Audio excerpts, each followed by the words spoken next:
Les amis, l'heure est grave. J'espère malgré tout que vous allez bien.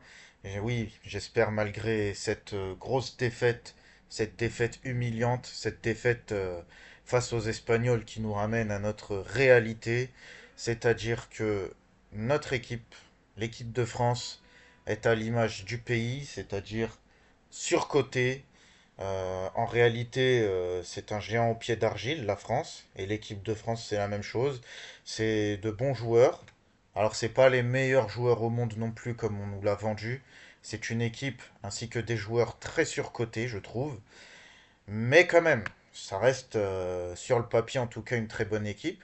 Comme la France est un très bon pays sur le papier, mais quand tu grattes, quand tu opposes tout ce système à la moindre difficulté, tu vois tout s'effondrer tel un château de cartes. Donc, avant d'aller plus en avant dans l'analyse, bah, je vous invite à liker en masse les amis. Abonnez-vous, partagez, commentez aussi, hein. Je suis toujours curieux d'entendre les avis des uns et des autres.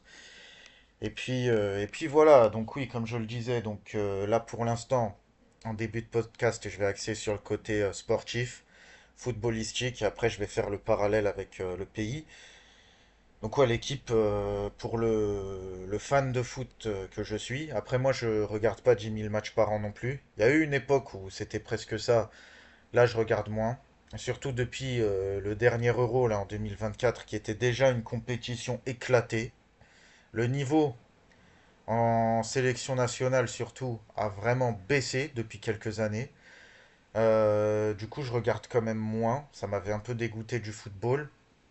Merci au PSG de gagner des Ligues des Champions là depuis 2 ans. Ça me permet de m'accrocher quand même à ce sport et de toujours regarder des matchs. Et moi voilà, c'est surtout la Ligue des Champions que je regarde.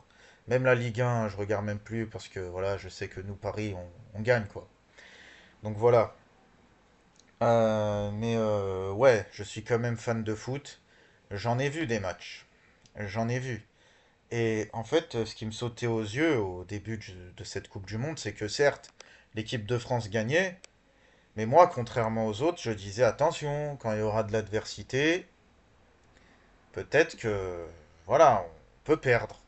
Et pour être tout à fait honnête, si on perdait, je m'attendais à ce que ce soit en opposant un semblant de résistance quand même. Comme en finale contre l'Argentine il y a 4 ans. Je ne m'attendais pas à ce que, au premier but encaissé, le mental s'effondre de la sorte. Donc en fait, la réalité est pire encore que ce que je m'imaginais. Parce que oui, il y en a qui s'enjaillaient. Dès que tu gagnes 3-0 contre l'Irak, enfin l'Irak, avec tout le respect, un pays en guerre. Mais d'où ils développent un football Les pauvres, ils sont en guerre depuis plus de 20 ans. La Suède, bon, la Suède, ils ont eu Zlatan à une époque, et depuis, ils ont quoi? Ils ont rien. La Norvège B. La Norvège B. La Norvège n'a même pas aligné sa vraie équipe contre nous. Et nous, on était contents de gagner 4-1. En encaissant un but et en concédant un penalty. Ça veut dire qu'on aurait pu gagner 4-2 au lieu de 4-1. Si c'est Haaland qui l'avait tiré, le penalty, on aurait. Voilà. On aurait encaissé un but en plus. Un but de plus, pardon. Donc voilà, faut savoir raison garder. Moi je disais, attendons de rencontrer une grande équipe. Et là on verra si on peut être champion. Euh, j'ai pour, euh, j'ai pour preuve mon Twitter justement où je faisais des tweets sur les matchs d'équipe de France, hein. N'hésite pas à aller sur mon Twitter d'ailleurs, t'as le lien dans la description. T'as tous les liens me concernant d'ailleurs dans la description. Voilà, c'était l'instant promo. Et puis dans la vie de tous les jours aussi quand je discutais avec des potes, mais bon ça j'ai rien pour le prouver ici, mais voilà, quand je discutais avec des gens, il y en a certains de mes potes, ouais, tout de suite après la victoire contre la Suède, ouais, on va gagner la Coupe du Monde, tu verras, on est les plus forts. On a Mbappé, on a Olysée, on a Dembélé, on a Doué, les et. Ça commençait même dans les mêmes d'internet là, les images et tout là, les mimes. Ça commençait à faire la comparaison avec Brésil 2002, l'une des plus grandes équipes all-time. Brésil 2002. Il y en a qui comparaient Mbappé, Dembélé, Olysée à Ronaldo, Rivaldo, Ronaldinho. Alors non seulement individuellement parlant, aucun des joueurs français ne vaut les trois Brésiliens. Aucun des trois, là, Mbappé, Olise, Dembélé, ne vaut un Ronaldo, un Rivaldo ou un Ronaldinho. Même si Ronaldo était sur une jambe, pour ceux qui s'en rappellent, pour ceux qui connaissent le football, il est quand même meilleur que les trois, nos trois à nous. Mais en plus, nos joueurs, nos attaquants n'étaient même pas disposés de la bonne façon. Et j'en reviens à ce que je dis depuis des années. Déjà, quand on gagnait en 2018, je disais, l'équipe, elle est surcotée. Deschamps, il a eu de la chance. Le niveau avait déjà baissé un peu à l'époque. L'équipe de France était quand même une bonne équipe. Parce qu'il y avait quand même certains milieux de terrain assez créatifs encore, comme Griezmann et surtout Pogba. Pogba, puis pour aider Mbappé à marquer des buts, il y avait quand même Giroud qui attirait les défenseurs à lui. Donc ça créait de l'espace pour Mbappé. Et ce qui fait que même quand tu jouais l'Argentine, l'Uruguay, la Belgique ou la Croatie, Mbappé il pouvait marquer. Mais quand tu confies les clés à Mbappé, Mbappé il marque contre les petites équipes, mais contre les grosses équipes, dans les gros matchs, il marque plus, hein. S'il a personne pour l'aider à attirer les défenseurs ou pour lui faire d'excellentes passes de virtuose à la Zidane ou à la Pogba, à son époque c'était plutôt Pogba, là Mbappé c'est mort, hein. Et ça, on le voit même avec le Real Madrid. Alors oui, il a des stats, il marque beaucoup, mais c'est parce que les équipes où il joue sont toujours organisées autour de sa petite personne à lui. Voilà. On a sacrifié Dembélé, le ballon d'or, qui a gagné son ballon d'or en jouant en neuf, c'est-à-dire en jouant en avant-centre, pour que Mbappé soit avant-centre et qu'il puisse briller. Alors que Mbappé n'a rien gagné en jouant comme ça. Voilà. Dembélé, Deschamps a préféré le jouer à droite. Sachant qu'en début de tournoi, il le faisait jouer en 10 où il était carrément nul. Et ensuite, il l'a fait jouer à droite où il est juste moyen. Et on l'a vu pendant des années au Barça. Il était juste moyen. Enfin, il était bon mais irrégulier. Voilà, pour être plus exact. À droite, Dembélé est bon mais irrégulier. C'est comme ça.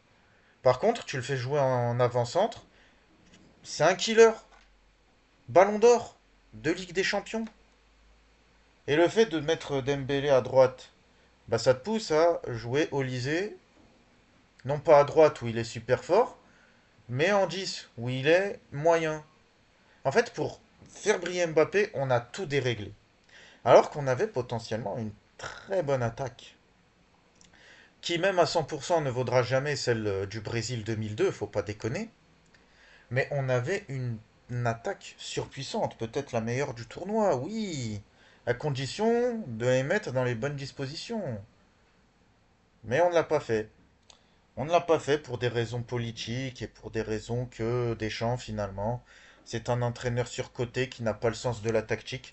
Ses choix contre l'Espagne l'ont d'ailleurs montré. Bon, remplacer Rabiot juste parce qu'il a un carton jaune, titulariser Tchouaméni. Bon, bref, je ne vais pas rentrer dans le détail et je vais pas trop tomber sur les joueurs parce que pour moi, le vrai responsable, c'est Deschamps et depuis le début. Et on sentait qu'on était sur un géant au pied d'argile, sur un immense château de cartes. Très beau château de cartes, hein, très bien fichu, mais il suffit d'en enlever une et t'as tout qui s'effondre. Voilà. Et ça, c'est à cause des choix de Deschamps. Puis Cherki aussi.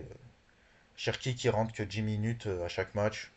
Soit qu'on mène par 2 buts d'écart, soit qu'on est mené par 2 buts d'écart et que tout est joué. Et voilà. Et puis t'as les journalistes qui arrivent à parler des joueurs, à critiquer Cherki, à critiquer Dembélé, Olise. Mbappé, je comprends qu'on le critique quand même. Tout a été fait pour le faire briller, et voilà. Il n'est pas fait pour être un leader. Il devrait gagner en humilité, celui-là. Mais le premier responsable, c'est Deschamps. C'est Deschamps. Et voilà, pour en revenir à cette histoire de Brésil 2002, là on a toute l'arrogance française, et je le dis en tant que Français, on a toute l'arrogance française dans sa splendeur, dans sa grande splendeur. Moi, quand je parlais avec des potes pendant et même un peu avant le mondial, c'est quoi qui revenait tout le temps quand on me parlait? Quand moi je disais, ouais, je suis pas trop confiant, attention, et blabla. On me disait, mais attends, oh, Maximus, mais qu'est-ce qui t'arrive? Comment peux-tu douter? On est le nouveau Brésil. On a le plus grand vivier. Regarde. Attends. On a Dembélé. On a Mbappé. On a Olysée. Non mais le nouveau Brésil. Alors oui, la France a du vivier. Mais elle en fait quoi de son vivier? Moi, je vais te dire ce qu'elle en fait, la France, de son vivier. Elle en fait absolument rien. En fait, elle favorise, mais ça tout le monde le sait, elle favorise les joueurs physiques au détriment des joueurs techniques. Et c'est pour ça que ce n'est pas un mal finalement que ce soit l'Argentine qui nous ait battus en 2022, hein, les petits Argentins, et que là ce soit les petits Espagnols qui nous aient battus en 2026 et en 2024 aussi. Ça peut nous faire du bien et ça peut nous aider à réaliser que la technique, quand même, c'est bien. J'ai cité Pogba tout à l'heure. Pogba, c'était un joueur très physique, très costaud. Mais en même temps, qu'est-ce qu'il était technique? Voilà, c'était l'un des derniers vestiges de la France technique. Lui, Griezmann, Benzema que Deschamps ne faisait pas jouer parce que voilà, hein? Pas parce qu'il y a eu l'affaire Valbuena, venez pas me la sortir, hein. Parce que il y a eu des pressions de là-haut, hein? Voilà, n'oubliez pas qu'il y a eu des pointeurs à la tête de la Fédération française de football et n'oubliez pas qu'Epstein avait un appartement à l'avenue Foch. Tout est lié, les amis. Un jour, j'en parlerai plus en détail dans des podcasts de ce qui s'est passé avec Benzema et tout. Rétrospectivement parlant, c'est très intéressant. Très très intéressant sur un plan politique et social. Mais là, ce qu'on peut déjà dire de cette équipe de France concernant le point de vue politique et social, c'est que là, en fait, on a les préjugés coloniaux qui perdurent. On sélectionne beaucoup de joueurs d'origine africaine parce que on en a fait, à partir des préjugés coloniaux, bien sûr, des joueurs très physiques. En fait, on fait de l'imaginaire, des fantasmes coloniaux qu'on projetait il y a 2 ou 3 siècles, on en fait une réalité. C'est comme les beurettes à chicha. Voilà, les maghrébines qui fument la chicha, ça a d'ailleurs été une réalité fantasmée dans l'imagerie orientaliste européenne, avec notamment les peintures d'Eugène Delacroix. Et aujourd'hui, bah les beurettes, elles fument la chicha. Non mais c'est vrai, c'est dingue. Comment on peut faire de l'imaginaire une réalité? Une réalité au départ fantasmée qui s'avère vraiment réelle au fil des siècles. Les gens se conforment à l'image qu'on se fait d'eux. Et en fait, les joueurs d'origine africaine, c'est ça. Tu peux être noir et technique. Encore une fois, j'ai cité Pogba. À l'ancienne, il y avait Henry, il y avait Vieira, il y avait des joueurs. Et puis même les Brésiliens, la plupart des Brésiliens techniques là, qui font du Joga Bonito et tout. Ronaldo, Ronaldinho, Romario. Bon, il y en a pour certains, bon, ils sont un peu métissés, mais voilà, ils sont renois aussi, quoi. Vinicius, même s'il vaut pas les joueurs que j'ai cités. Et Rodri méritait son ballon d'or il y a 2 ans. Ça, je l'ai toujours dit et je le dirai toujours. Évidemment, je ne l'ai pas toujours dit sur YouTube parce que je parle pas de football, mais là, comme j'en parle, j'en profite. Rodri méritait son ballon d'or. Faut arrêter avec Vinicius. Il aurait mérité aussi, ça aurait pas été déconnant de le lui donner, mais voilà. C'était pas du racisme, hein, que de donner le ballon d'or à Rodri. Mais voilà, tu peux être un joueur noir et technique. Mais en France, on se fait une idée du noir, et petit à petit, on conforme la réalité à cette idée. Voilà. Les... C'est un truc de malade. Évidemment, bon, le maghrébin, on les vince, on l'écarte, parce qu'il y a certains lobbies qu'on ne peut pas nommer, qui ne veulent pas d'un nouveau Zidane, ils veulent pas une nouvelle tête de proue arabe, même si Zidane est kabyle, bien sûr, mais aux yeux d'un raciste, c'est pareil, évidemment. Et donc voilà, ça en dit long sur l'arrogance et l'état politique et social qui règne en France, cette équipe-là. Ah, je suis désolé. Et elle pratique un football dégueulasse depuis des années. Et je le répéterai jamais assez, Deschamps a eu de la chance. Tant mieux pour la France, il y a eu une deuxième étoile. Maintenant, ceux qui disent Deschamps, l'équipe de France sous Deschamps, elle a pas de jeu, mais elle gagne. Non, elle gagne pas. Elle a gagné une fois sur 7 tournois majeurs. 4 Coupes du Monde, 3 euros. 0 euros, hein, on est pauvre, petit jeu de mots. Et une Coupe du Monde sur 4. Et si on compte les tournois mineurs avec les Ligues des Nations, donc là on a joué une dizaine ou peut-être une douzaine de tournois. Et on en gagne deux. Voilà, la Ligue des Nations 2021, on peut l'ajouter. Sur 14 ans voilà, de coaching de Deschamps. Alors oui, on fait des finales, on fait des demi-finales et tout ça, bon d'accord. Moi je vais vous dire, l'Euro 2016, c'était une vraie performance. Coupe du Monde 2018 aussi. L'Euro 2016, finale d'Euro, bon, on perd, mais voilà. Coupe du Monde 2018, c'était une performance, mais il y a eu de la chance pour Deschamps, parce qu'il avait les bons joueurs au bon moment, et il ne savait pas comment les aligner, hein. L'équipe, elle s'est faite toute seule, vraiment toute seule. Il te faisait déjà à l'époque jouer des joueurs à des postes bizarres, Matuidi et tout, là, c'est pour ceux qui se rappellent. Mais ça a marché, ça a marché, et c'était pas grâce au génie tactique de Deschamps. Ça a marché parce que ça a marché, voilà. Je sais pas quel gris-gris il a utilisé, mais ça a marché. Bon. Mais ça ne peut pas marcher à chaque fois. Quand t'es une bille, t'es une bille. Tu peux avoir de la chance une fois, t'en auras pas plusieurs fois. L'Euro 2021, gros gâchis. Le match contre la Suisse. On mène 3-1. Puis il fait sortir ceux qui ont marqué, il fait rentrer des peintres. Bah on se fait rattraper, on perd. Le Coupe du Monde 2022, c'est une parenthèse. C'est une parenthèse. La France arrive en finale, mais malgré les lacunes techniques et tout, mais justement en finale, tu vois nous exploser à la figure toutes ces lacunes techniques sur lesquelles voilà, l'équipe de France n'avait pas travaillé toutes ces années. Mais bon, on était en finale, donc Deschamps, c'est toujours un génie. L'Euro 2024, peut-être la compétition internationale la plus claquée que j'ai vue. L'équipe de France arrive encore en demi-finale, pas en finale, mais en demi-finale par miracle, sans marquer un but dans le jeu. Perdre contre l'Espagne. Coupe du Monde 2026, la Coupe du Monde voilà, où t'as que des petites équipes. T'as des Coupes du Monde où on fait rentrer toute la terre dedans. Eh ben, on joue que contre des équipes nulles. Mais voilà, comme on gagne 3 ou 4-0, ben on croit qu'on est Brésil 2002. Et puis quand on rencontre encore une fois, l'Espagne, eh ben on perd. Et on perd encore plus facilement qu'en 2024, où on était censé avoir une équipe moins bonne qu'aujourd'hui, je comprends pas. Et on perd. Et puis on perd plus facilement que le Portugal et la Belgique face à l'Espagne. Ça veut dire que si on avait rencontré le Portugal ou la Belgique, on aurait peut-être perdu en fait. Ça veut dire qu'on a eu de la chance de tomber sur le Paraguay en huitième. On a eu de la chance que le Paraguay élimine l'Allemagne en 16e. Si on avait joué une équipe comme l'Allemagne, nos faiblesses se seraient vues plus tôt. Enfin bon, bref. Voilà les amis. Donc là, apparemment, c'est Zidane qui va reprendre l'équipe de France. Donc c'est pas officiel, hein.